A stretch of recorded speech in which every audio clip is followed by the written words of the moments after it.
distinguished guests, and fellow students. Professor Eric Maskin is an American economist who was awarded the Nobel Prize for Economics in 2007 for having laid the foundations of mechanism design theory. He is Albert O. Hirschman's Professor of Social Science at the Institute of Advanced Study and is a visiting lecturer at Princeton University. Professor Maskin graduated from Tenafly High School in New Jersey in 1968 and attended Harvard University, where he received his A.B. in mathematics and a Ph.D. in applied mathematics. After he earned his doctorate, Professor Maskin went to the University of Cambridge in 1976, where he was a research fellow at a Cambridge college. He taught at Massachusetts Institute of Technology from 1977 to 1984 and from 1985 to 2000 at Harvard University, where he was a Lewis Berkman Professor of Economics. In 2000, he moved to the Institute for Advanced Study in Princeton, New Jersey. Professor Maskin has worked in diverse areas of economic theory, such as game theory, the economic of incentives, and contract theory. He's particularly well known for his papers on mechanism design theory and dynamic games. His current research projects include comparing different electoral rules, studying coalition formation, and examining the causes of inequality. Today, Professor Maskin will discuss globalization and why global markets haven't reduced the inequality. We hope to get an insight into globalization and its promise of wealth distribution, what factors have caused a rapid increase of it, and an analysis of trade. We at NIST are indeed privileged and fortunate to have Professor Maskin visit us and share his experiences and theories. It is my honor to welcome Professor Maskin to the stage. Thank you.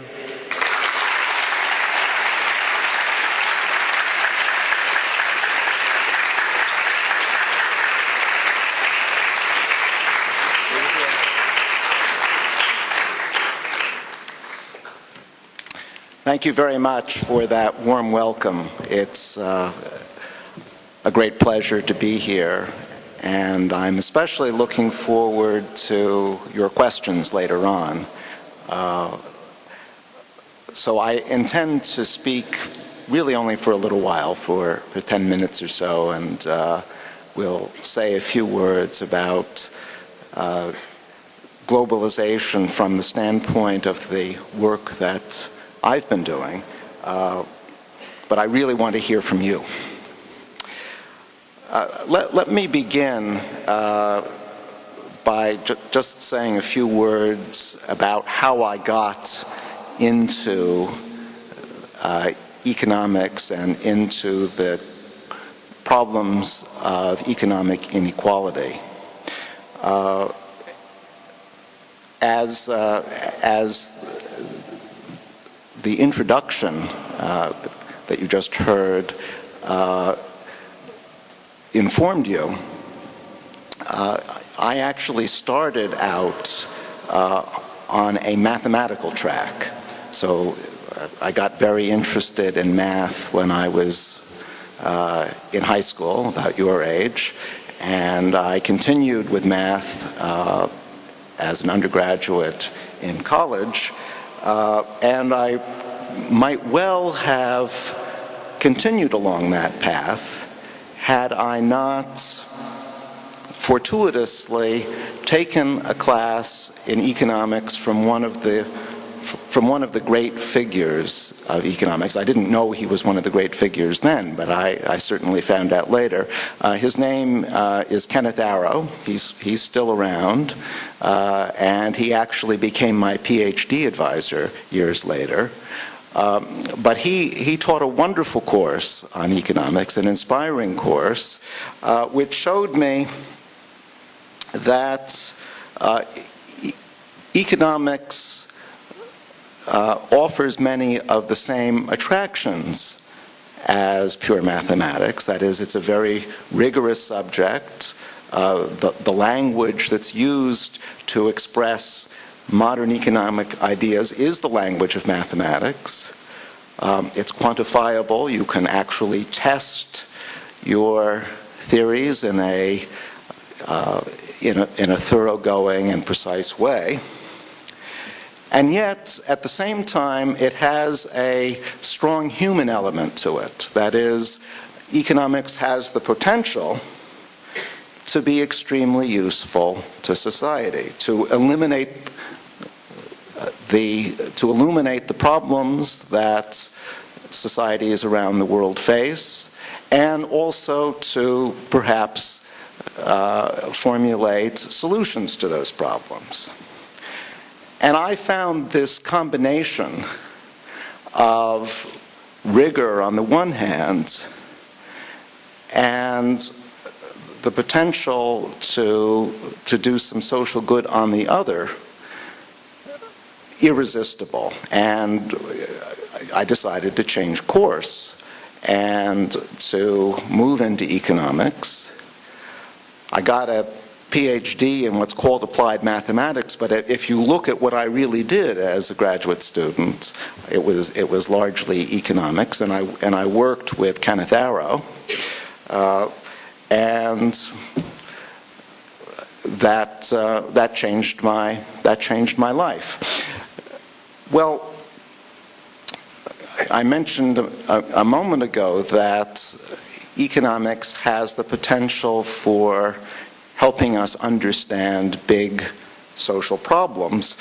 One such social problem, of course, is the problem of inequality, economic inequality.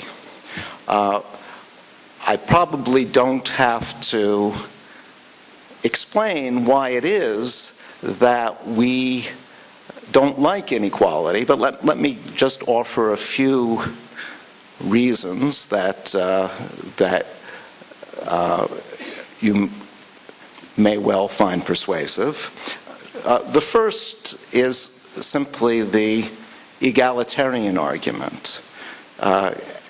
We are, after all people.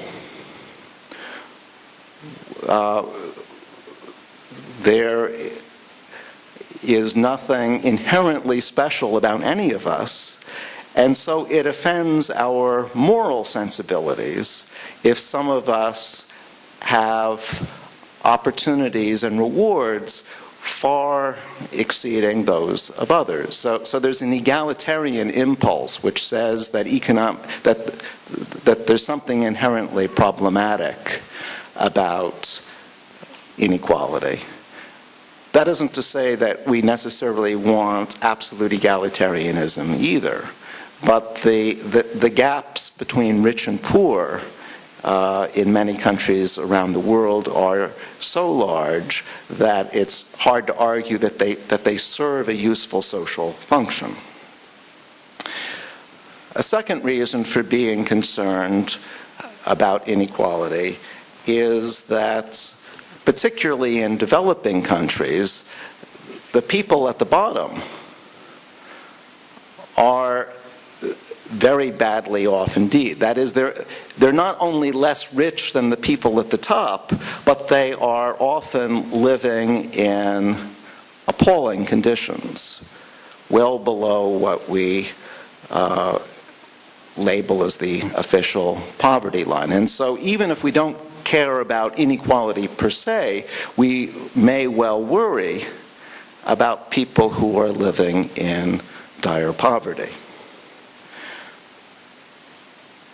And then there's a third reason for worrying about inequality, perhaps a more practical reason, but an important reason nonetheless, and that is that societies which are extremely unequal tend to be less stable, both socially and politically, than those where inequality is less. And so just from the standpoint of social coherence, political coherence, there is a reason for worrying about extreme inequality. Well, my own work has focused on inequality in developing countries, particularly, because that's where the problem is most acute. So rather than worrying about the United States or France or Japan, I've concentrated on countries like Mexico or Cambodia or Senegal. Actually, Mexico is one in particular that I have looked at in great detail. And one question to ask about inequality is how to solve it, how to address the problem. Well, if you would ask that question to development economists 30 years ago, many of them would have given the answer that globalization was the key to solving the problems of inequality. What do I mean by globalization? I mean the increase in trade of goods and services across international boundaries and the increase of production of those goods and services between countries.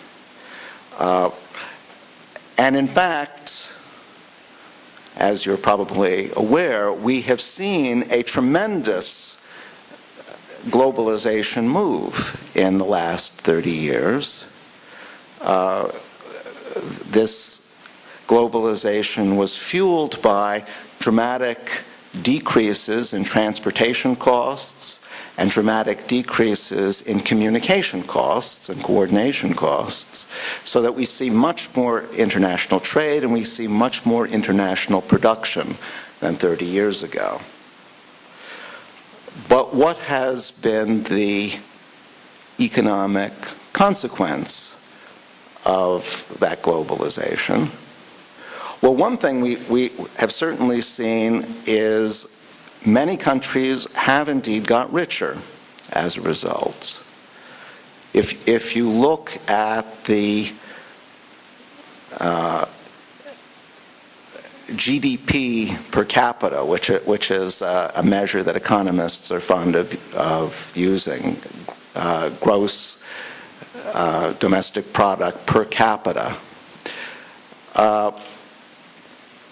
that has risen in ways that are directly attributable to globalization in a very large number of countries around the world, including many developing countries, particularly in Asia and particularly in Latin America. Not so much, I'm afraid, in Africa. And the two most dramatic examples of success through globalization have probably been China and India, which are still developing countries, but which have come a long way thanks to global markets. But at the same time, as we've seen this increase in GDP per capita in many developing countries, we've also seen a dramatic increase in inequality. So actually globalization has made the inequality problem worse than before, not better. And Mexico is a good example of what globalization has done. Mexico, as you may know, joined what is called the North American Free Trade Agreement about 15 years ago. And it was a success for Mexico insofar as increasing GDP. GDP has risen on the order of 8% or so as a direct result of globalization. But at the same time that GDP has risen, we've seen the wages of unskilled workers actually fall in real terms. Now that must mean, since income in general has gone up, that the incomes of skilled workers have gone up by even more, and they have. So skilled workers have got a lot out of globalization in Mexico. Unskilled workers have actually lost ground as a result. And that's worrying. And we would like to understand why. Now, I said a few minutes ago that if you would ask development economists 30 years ago how to solve inequality, they would have recommended globalization.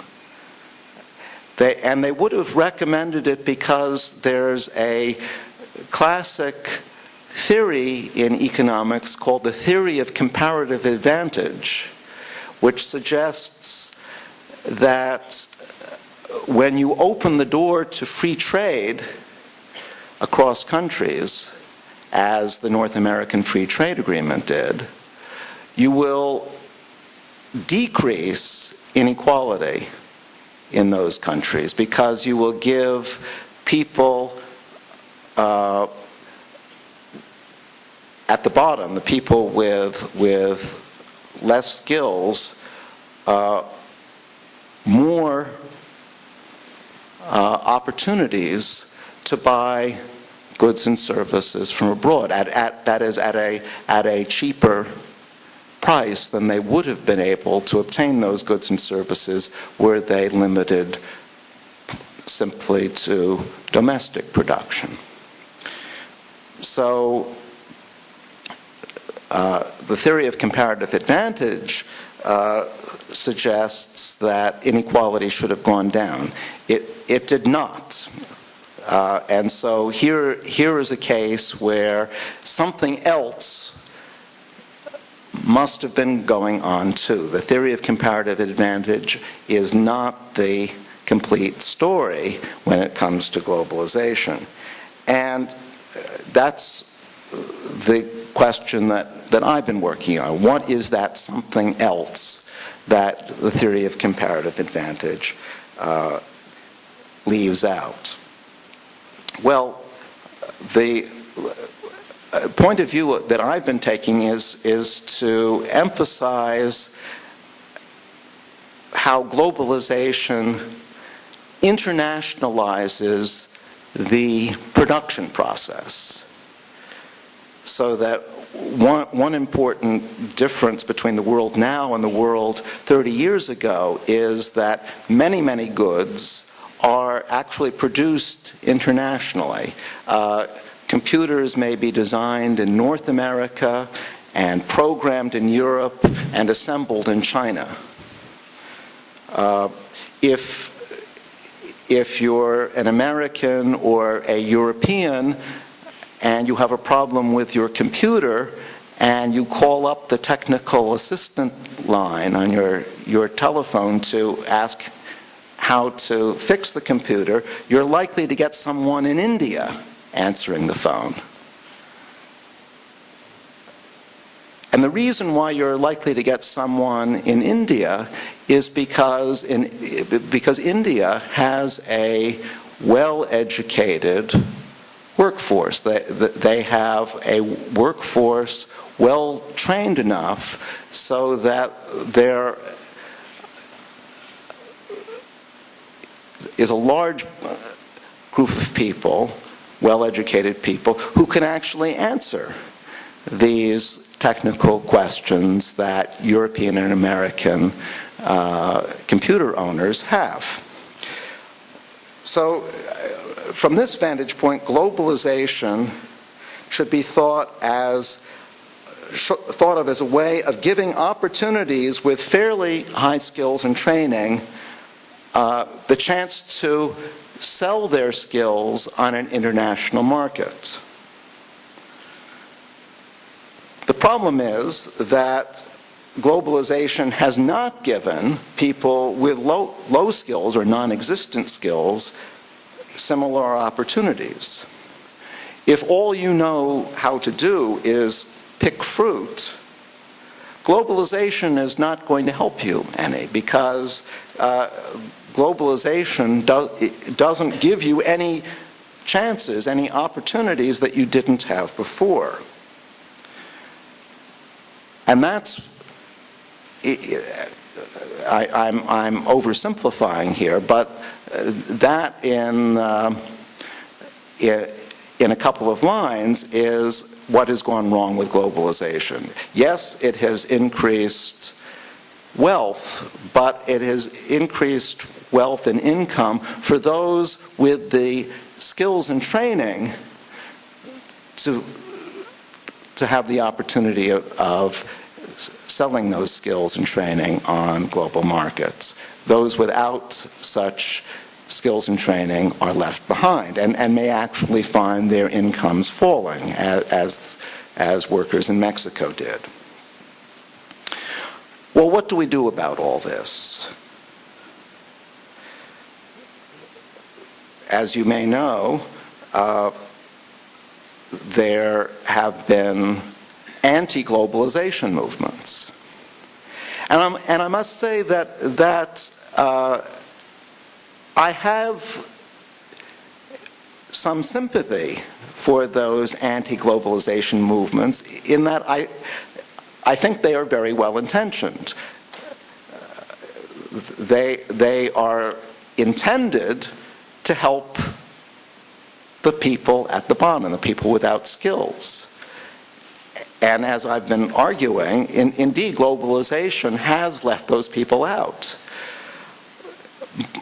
The problem is that stopping globalization is not going to help those people.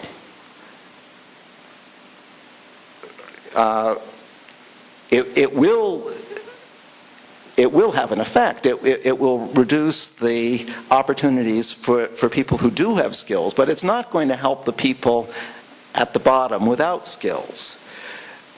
So the answer must surely be not to try to stop globalization, but to give more people the opportunity to benefit from globalization. And so the moral of the story, if you like, is education and training, so that people without skills can acquire skills. The complication in this moral, I mean, it's very easy to say more education, but education is expensive, and someone is going to have to pay for it. Who's going to pay for it? Well, workers themselves, people without skills themselves can't afford to do so. That's the whole problem.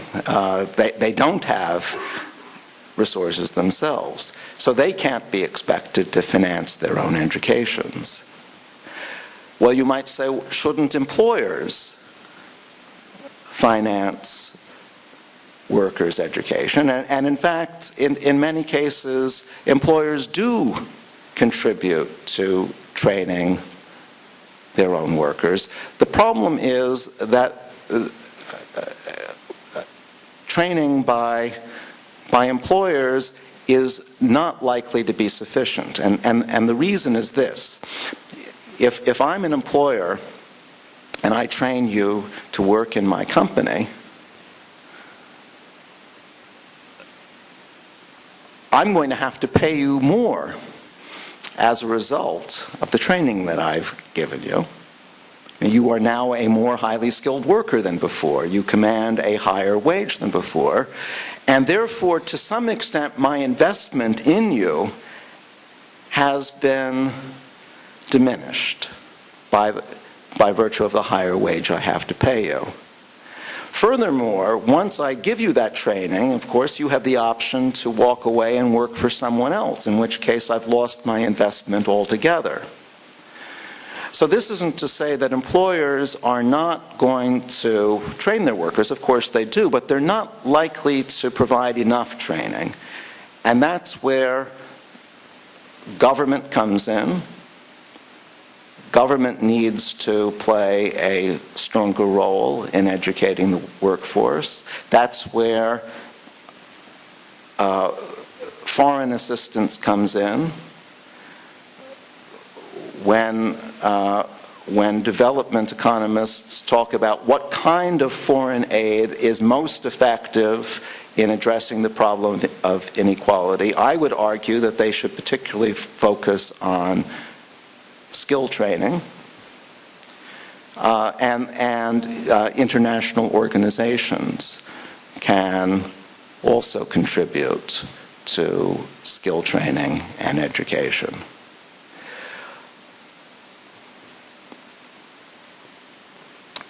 So once again, I do not wish to argue that we should try to reverse globalization. Far from it. Rather, we need a more concerted effort on the part of government, on the part of foreign aid donors, to allow the poorest people of the world to benefit from the fruits of globalization also. Well, thanks very much.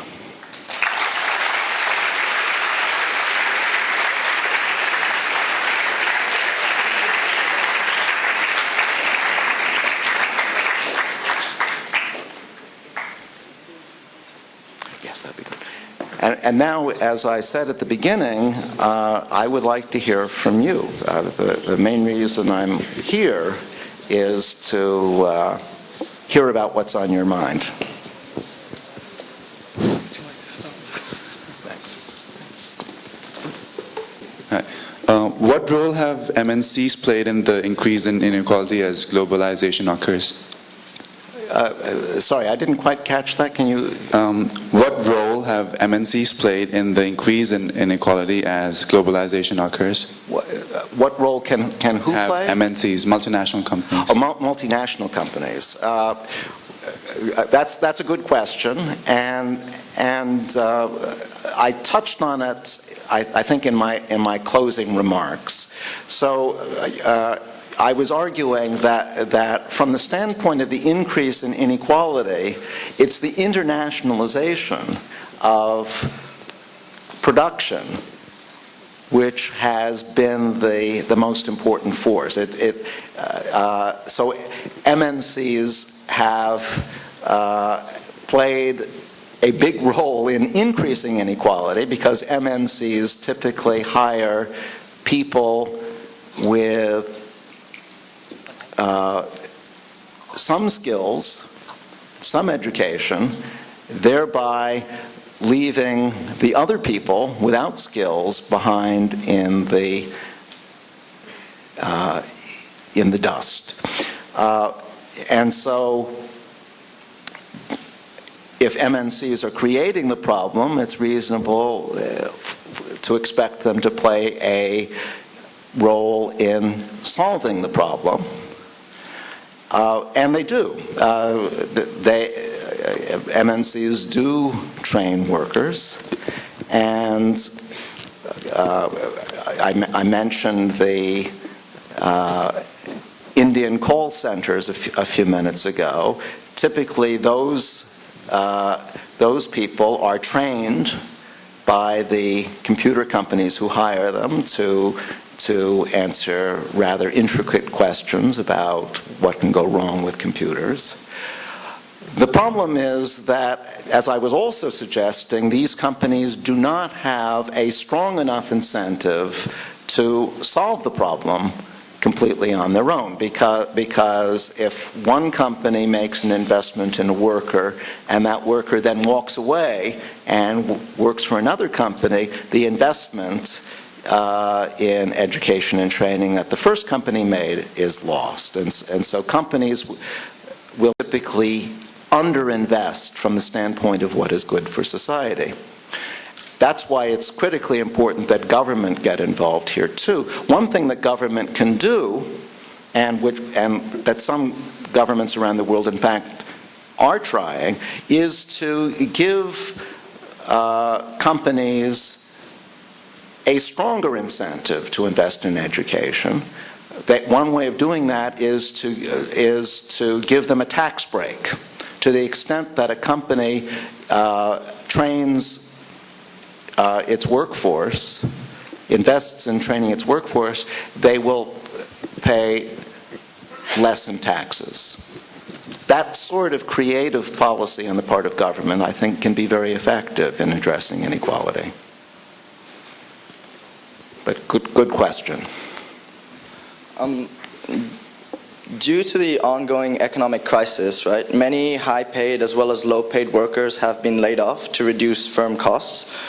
In Mexico, for example, do you think that this has had an effect in inequality through the structure of the labor workforce, for instance? Yes. The short answer is typically a recession, especially a very severe recession like the one that we're still feeling the effects of, is going to hit people on the bottom harder than people at the top. Of course, everyone is affected to some extent, but it's the people on the bottom who feel it more, for two reasons. First, they are typically the first to lose their jobs, but perhaps more important, they are less able to afford losing their jobs than people who perhaps have some savings. And so just at the moment, the problem of inequality is even more acute than it would be if the global economy were strong.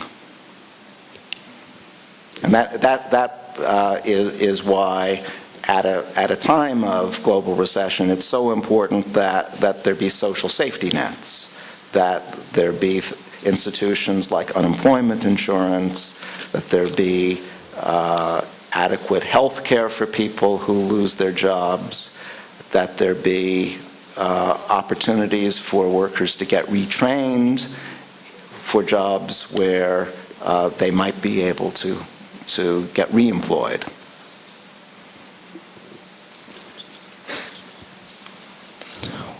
What effect has deterioration in the terms of trade for agricultural commodities have, because it has been at the lowest levels for the last 150 years?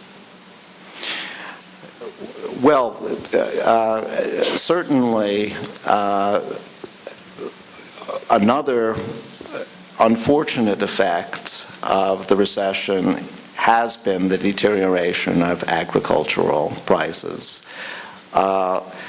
Fortunately, and this has aggravated the problem of inequality, because in many developing countries, most of the population is involved in agriculture in one form or another, and so inequality has grown worse as a result. Fortunately, though,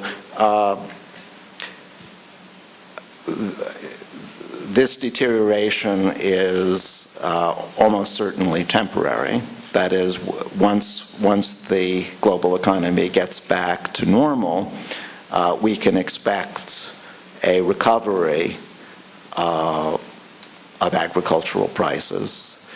The low levels that we're seeing at the moment are not going to persist forever.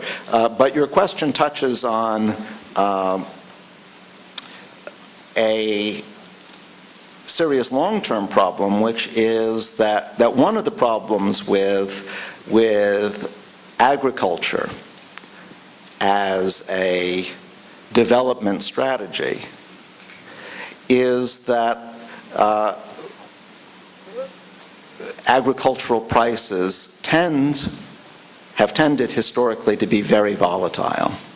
So at the moment they're low, sometimes they're very high, but in any case, they fluctuate a lot. And when prices fluctuate a lot, it's very difficult to plan for the future. When you're facing a lot of uncertainty, planning becomes difficult. And when a country is staking its economic future on something which is very uncertain, that makes development difficult. So what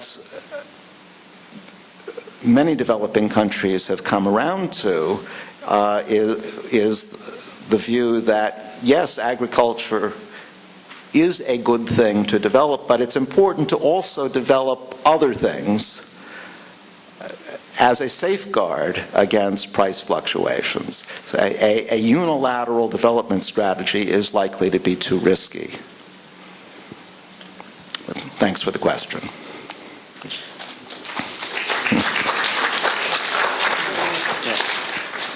You were saying that education was the one of, sorry. I took a moment to figure out where the question was coming from. You were saying that education was one of the solutions to this big gap of inequality. Right. I would claim, as it is a supply side policy, and it takes a long time to take effect, are there any short-term solutions to this problem? I don't think there are any easy short-term solutions, short-term fixes. What I do think needs to be done in the short term, and this is particularly true now, with the effects of a global recession still going on, is to build a social safety net, so that people who do not yet have global opportunities, because they do not yet have the skills that global markets demand, are not left out of the economic picture altogether. That is, they should still be able to get adequate housing, they should still be able to get adequate health care, they should still be able to get adequate food, at least at a minimal level. So social safety net is probably the most important short-term policy. In the long term, I'm afraid there's no real substitute for education. Could you elaborate a bit on the mechanism design theory and how, as you've said before, it could be used to have prevented the recent economic crisis? Okay, so this is shifting the direction a little bit, which is fine. I should have said that you should feel free, as you did, feel free to ask questions on anything. You don't just have to ask questions about inequality. So my main focus in my career has been on what's called mechanism design. And one way of thinking of mechanism design is that it's economics in reverse. So in a lot of the time in economics, we look at existing institutions and we try to predict what kinds of outcomes those institutions will give rise to, what kinds of economic outcomes they will give rise to. In mechanism design theory, we reverse the direction. So we first look at outcomes. We say, what kinds of outcomes would we like to have? And then we ask, what kinds of institutions can we build which will achieve those outcomes? So that's mechanism design at a very general level. But you asked specifically about this particular economic crisis that we are still trying to recover from, and what mechanism design could have done there. Well, I see. So just to recap what happened, the recession that we are now recovering from was brought on by a financial crisis, a crisis that had nothing to do with production or trade of goods and services. It was a problem largely involving banks. And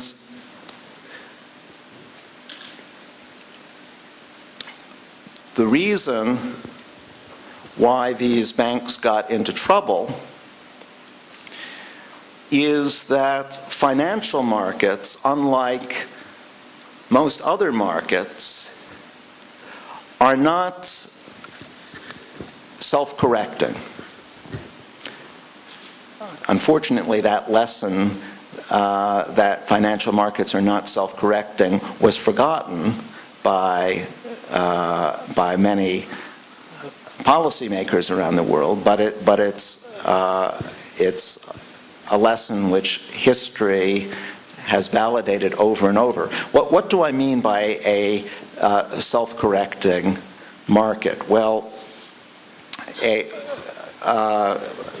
take the market for rice, for example. If there's a drought in location A and the rice crop in location A fails, that's a problem for the rice market. Supply of rice will fall as a result of that crop failure. But rice growers at location B and at location C now have an incentive to step in and provide more rice, because with the fall in rice supply, there will be an increase in the price of rice. So these other rice suppliers will jump in, provide more rice, and the initial problem, the crop failure, will be, at least to some extent, mitigated by the response of these other suppliers. That is an example of a self-correcting market. Now, what happens with banks? Well, suppose that some banks get into trouble, just as rice growers can get into trouble. Say that some banks got into trouble because they were making what are called subprime mortgage loans. That's how this particular financial crisis got started. So because these banks get into trouble, they have to call in their loans. They have to stop lending to many other borrowers who were actually making good use of their loans. So because some borrowers get into trouble and can't repay their, can't make their mortgage payments, banks have to call in loans to other borrowers who were completely up to date on their payments, but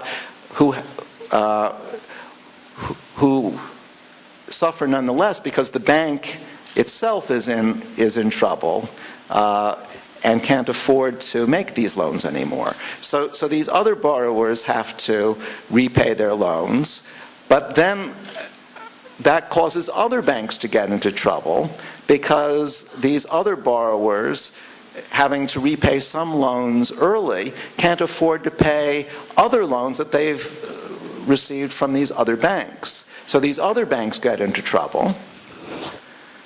And now we have a chain reaction where some banks getting into trouble cause other banks to get into trouble, and so on until we get into what's called a credit crunch, where no banks, or essentially no banks, are making loans anymore. When that happens, stops, and we have the kind of recession we've seen over the last couple of years. Well, what does mechanism design have to say about that? it says that we need to create an institution, namely a regulatory institution, to limit what banks are allowed to do. So, in particular, a rule which said that a bank was simply not allowed to make loans to borrowers who had no realistic prospect of being able to repay those loans is prohibited. A rule against lending to very risky borrowers would have stopped this particular financial crisis altogether. Another rule which would have helped would have been a rule limiting the leverage that banks have. Leverage is the ratio of how much lending you are doing as a bank compared to how much actual money you have, how much actual capital you have.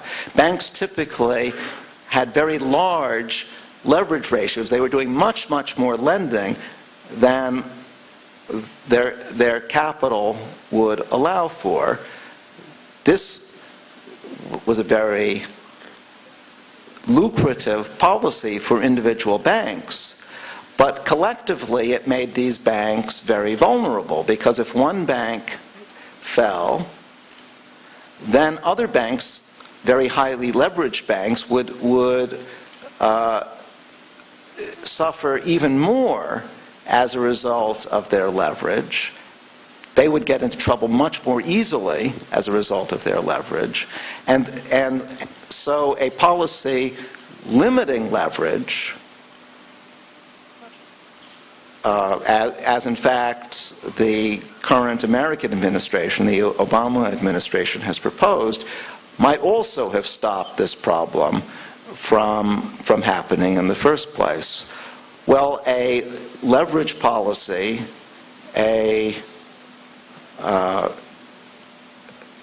policy restricting the sorts of loans that banks are allowed to make, those are examples of economic mechanisms. And mechanism design theory tells us, or at least gives us guidelines about how far we should go with this regulation in order to strike a balance between reducing risk in the system and still allowing for innovation in the system. So I realize that this is a very complicated issue, and I've only given a rather superficial answer, but I hope that this gives you some clue as to how mechanism design can be used to stop this sort of financial crisis from happening again. My question deals with the United States' very large trillion-dollar trade deficit with China. Do you believe that this deficit is financiable long-term? Or if not, what action do you think regulatory institutions should take in order to correct any potential problem that may arise in the future? Certainly not sustainable for the long run. A temporary trade deficit, just as is true of a temporary budget deficit, is typically not a problem. In fact, it can actually be a good thing if you're in a recession. Running a trade deficit and running a budget deficit is one way of spending yourself out of that recession.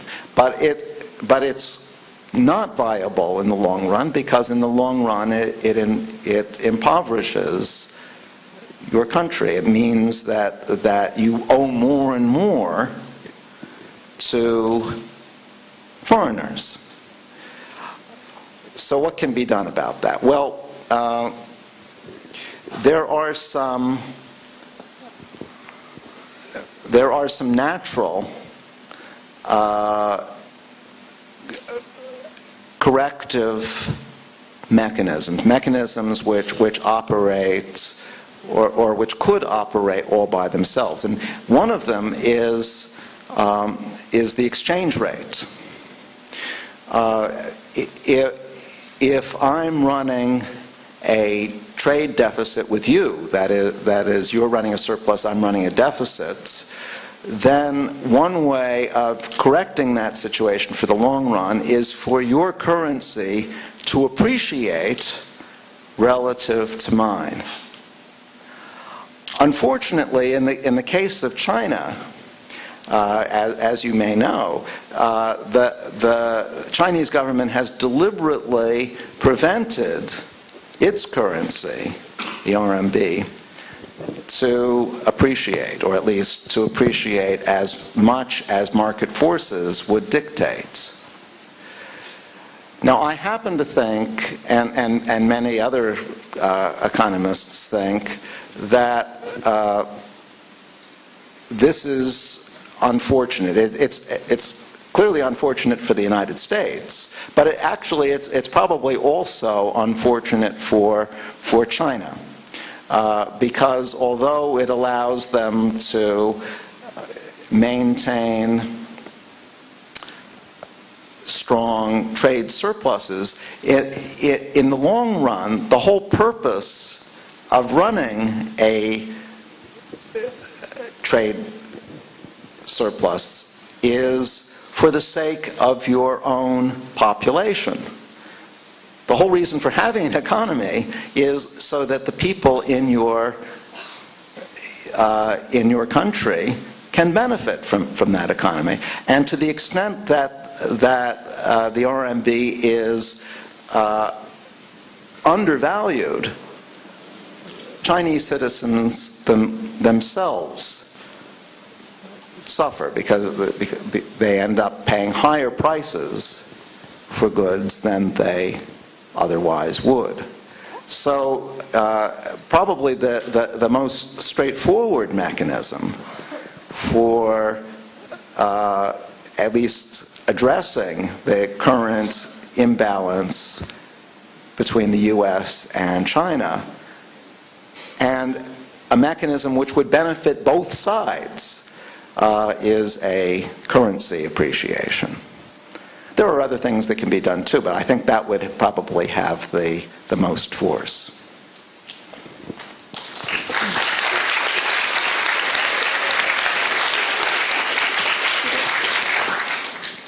So, on New Year's Day, the free trade agreement was launched in Thailand and in Asian countries. Right. I would like to know, to what extent would this benefit Thailand, especially for small retail companies or stores which are profound everywhere in Thailand?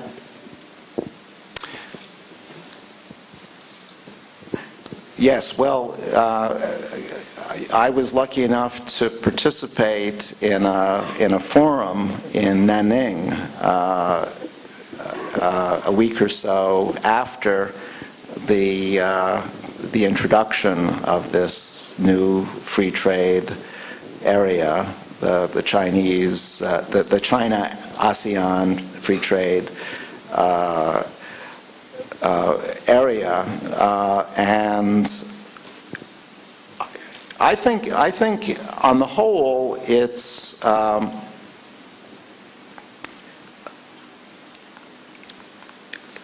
development which should help all of the countries in the area. Now, as you may know,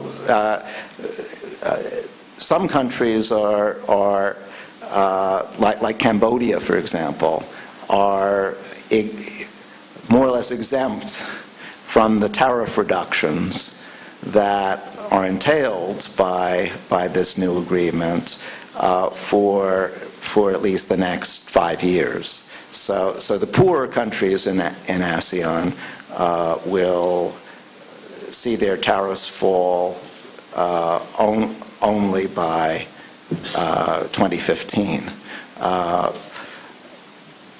But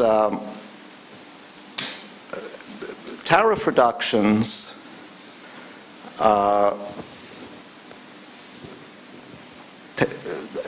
tariff reductions, I think, will have a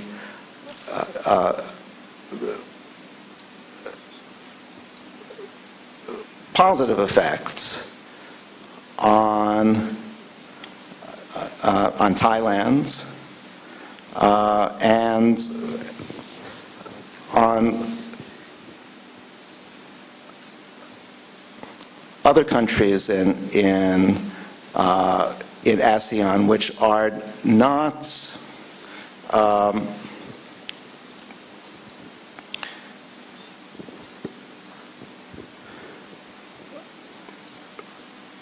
not wholly dependent on agriculture. I think it'll be the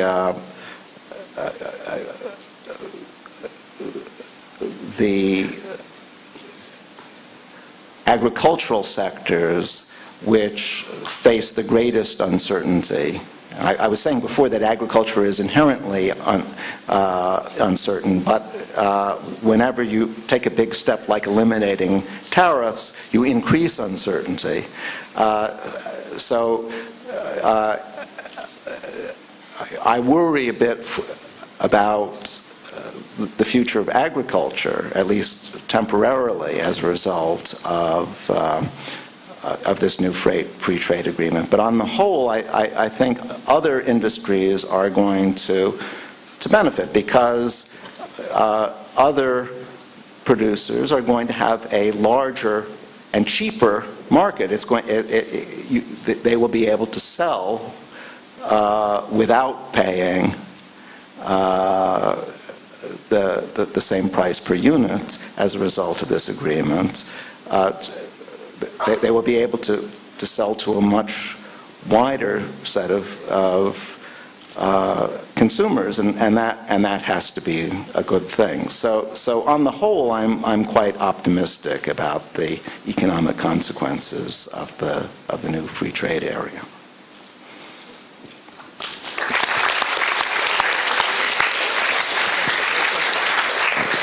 Hi. My question is whether you think it's possible for developing nations such as Thailand to develop without worsening inequality, because as we move away from low-cost labor towards advanced technology, wouldn't that increase unemployment? Sorry, what would increase unemployment? If we move away from low-cost labor to advanced technology in pursuit of development. I don't think the problem is creating unemployment so much, because after all,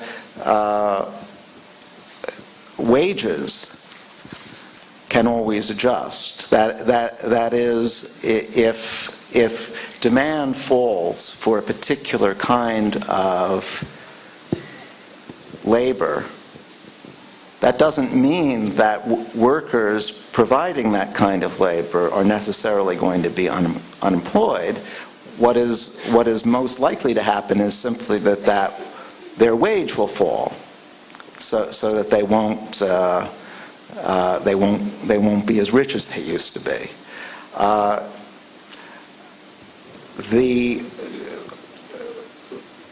The use of greater technology does pose risk for people who have little education and very limited skill sets. And so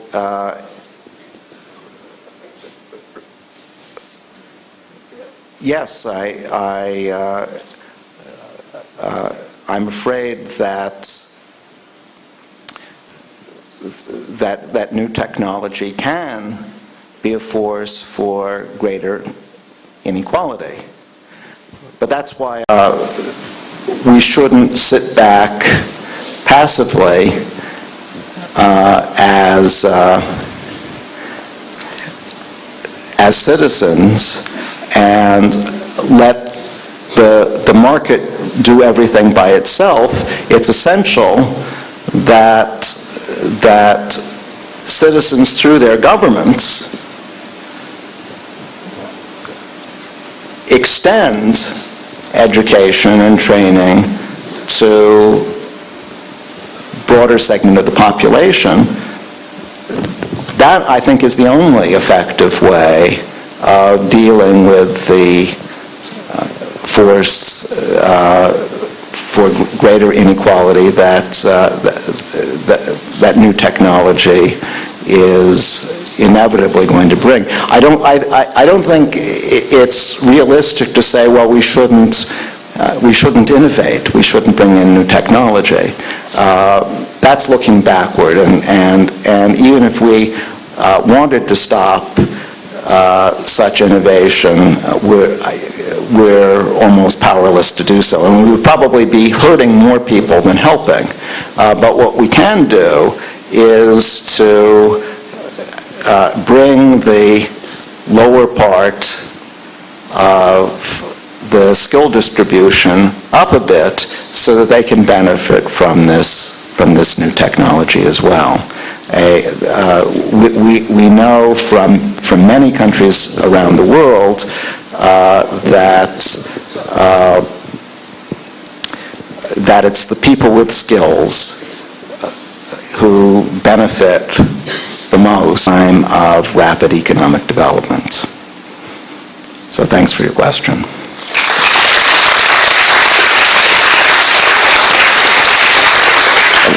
Hello. I was wondering, how do you think the failure of global markets to reduce inequality impacts the culture of peace? That's an important question, and I'm afraid that inequality and peace do not fit together very comfortably. One of my arguments for why it's so important that we do something about inequality is precisely that inequality and instability, which includes violent instability, go together. So for the sake of peace, both domestic and international, there is an additional reason beyond the moral reason, beyond the desire to address poverty, for doing something about inequality. Very, very important question.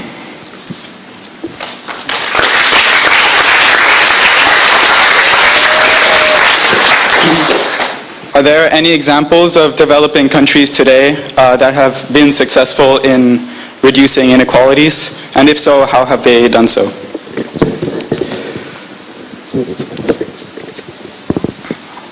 Well, let me go back a little while in time to South Korea. South Korea is no longer what we would call a developing country. It's a pretty rich country. But if you go back 40 years, it was not. It's come a long way in a relatively short time. And it's my view, and I think there's a lot of evidence to bear this out, that one reason why it was so successful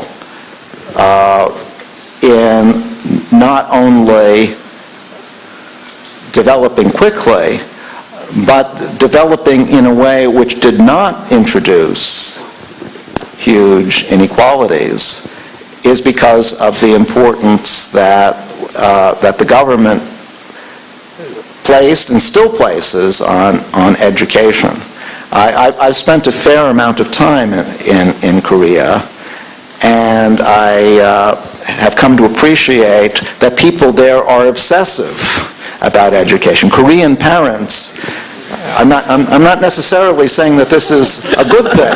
The Korean parents are the pushiest parents that I, as a professor, have run into. They want their kids to succeed in education, and that's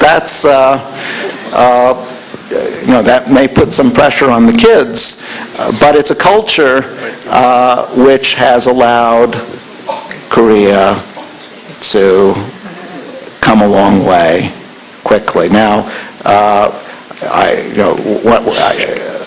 when I'm saying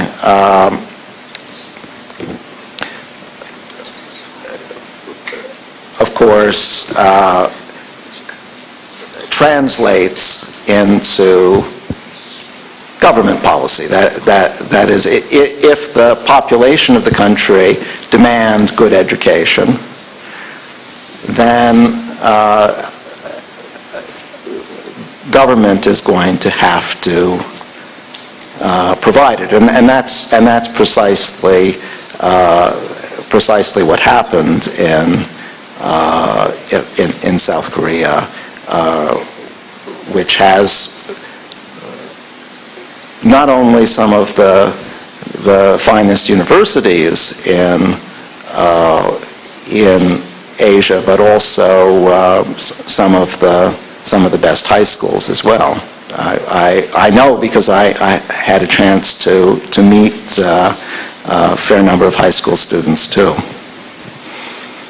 So let me use South Korea as an example.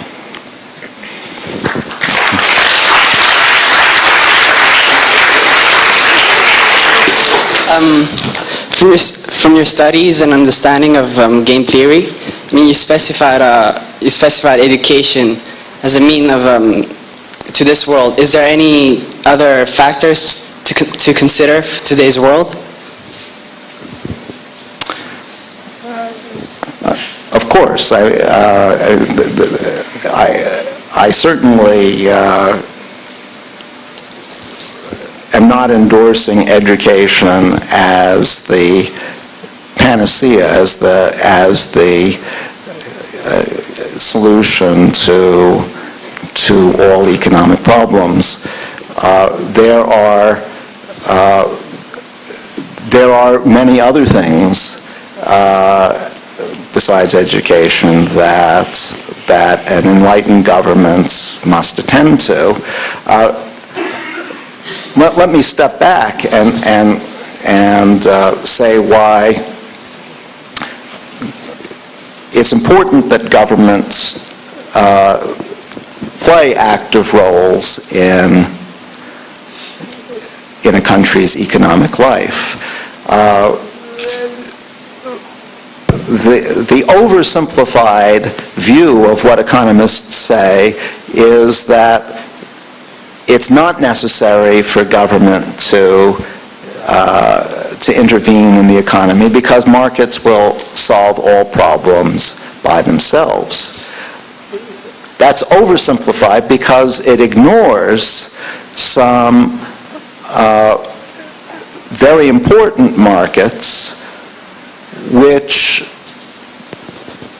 do not operate very well on their own. And these are typically markets where the good being produced is what we call a public good. A public good is a good which, if I get to consume it, you automatically get to consume it too. So national security is a public good because if some of us enjoy national security, everybody in society enjoys it. And that's why national security is a good which is not provided through markets, it's provided by governments. A good environment, clean air, limited CO2 production. This is also something which benefits us all as a public good, and therefore will not be provided adequately by markets. It must be provided, at least in part, by the government. Education, I already mentioned. If I get more education, that benefits not just me, but you too. And so education is a public good as well. There's a whole range of public goods that it's government's job to provide that we cannot expect markets to provide. So I was talking about education before, but the environment, national security, and correction of financial markets, all of these are essential ingredients to a healthy and well-developing economy. Thank you.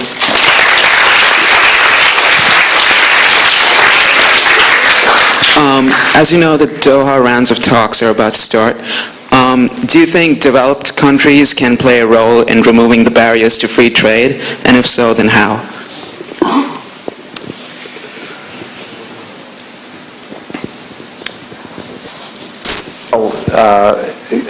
Yes, I do think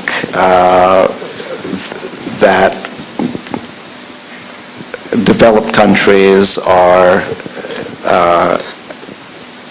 critical to the success of free trade, but as I was suggesting in my remarks before, free trade comes not just with benefits, but with costs. And one major cost, if left uncorrected, is increasing inequality. So one thing that rich countries can do, and I think morally should do, is to assist poor countries in the investments needed to prevent the inevitable inequality that freer trade is going to bring, to at least be mitigated. It's never going to be eliminated, but we can mitigate it by bringing a greater fraction of the population into the global arena, allowing a bigger fraction to enjoy the benefits of global markets. That, I think, is the most important thing that the rich countries can do to make an investment in the very poorest people of the world.